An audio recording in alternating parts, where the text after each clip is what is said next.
It's time to grow some balls and fire some clients. Now, I realize a lot of people aren't going to like what I have to say here in this post, but the reality is what I have to say needs to be heard.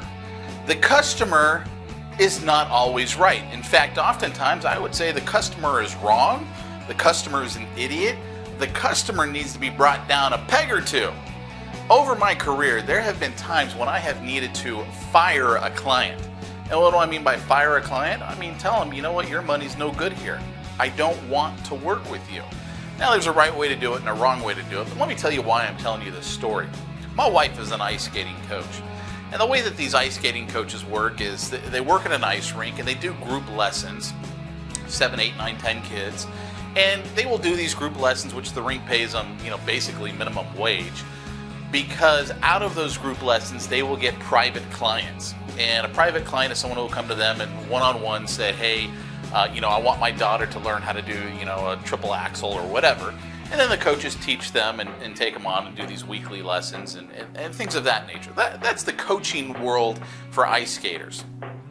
Well, there's this one parent at my wife's rink that everyone just can't stand working with.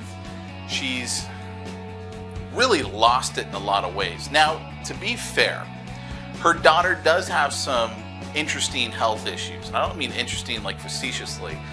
She's apparently allergic to pretty much everything. I mean, I guess on several occasions she's gone into anaphylactic shock, I guess it's called, when they got to give her the EpiPen because, somebody had some food or something like that. So there are health issues here. Here's the thing though, this mother comes into this rink and complains, bitches, moans up and down about anyone in the rink that's eating food. Now, part of the way that the rink makes money is by selling food. So the rink is kind of like stuck between a rock and a hard place. But here's the thing you got to understand. These coaches will go early in the morning, stay all day, and sometimes don't leave until late at night because they're constantly in a class or a private session coaching someone. So they oftentimes have to eat at the rink.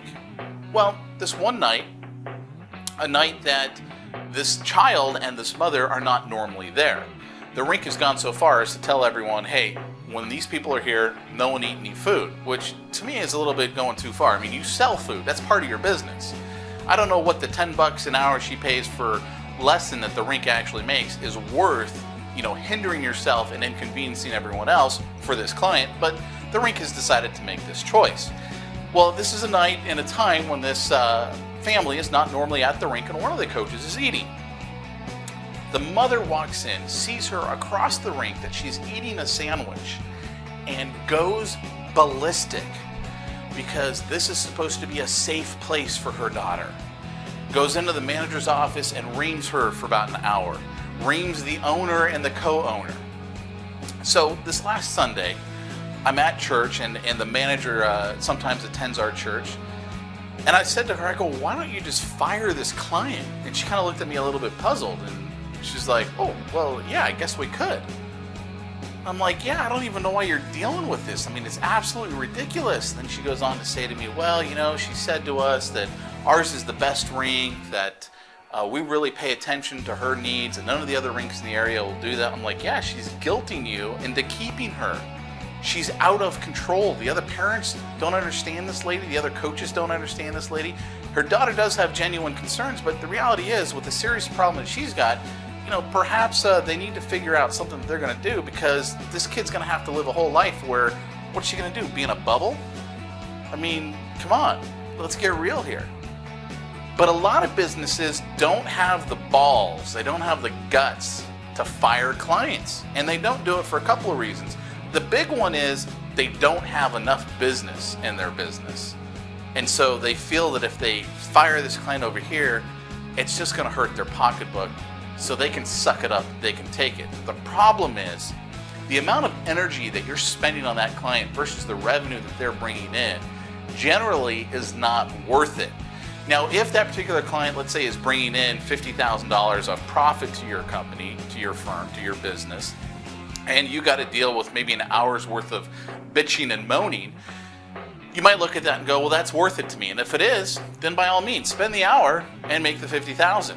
But in this particular case, where this client brings in, maybe $30 a week to the rink, I don't know that it's worth it, especially the way it inconveniences the other coaches and your own business of selling food to the people that come to your rink to enjoy it. Look at your own business. A mature business is a business that is willing to turn down business, and it's willing to fire clients. And if you're not willing to take that step, you're really not at a mature place in your business. In my business, I do it all the time. In fact, I got contacted just the other day by someone, and I did a little bit of research on them, and I was like, you know what, I can already tell right off the bat this isn't going to be a good client, and I make people jump through hoops. And so I tell them, you know what, thank you for your interest in my firm. Here's a few things that I'd like you to do before you and I can have a meeting. Once you do these over here, usually it's watch a video, something along those lines that basically sets up what I want to do with the client. Then you and I can talk. And what I do, like especially when it's like, here, I need you to watch this video, it'll be like a 45-minute video. I mean, I'm asking someone to make a serious commitment, watch a 45-minute video before I'll even talk to them.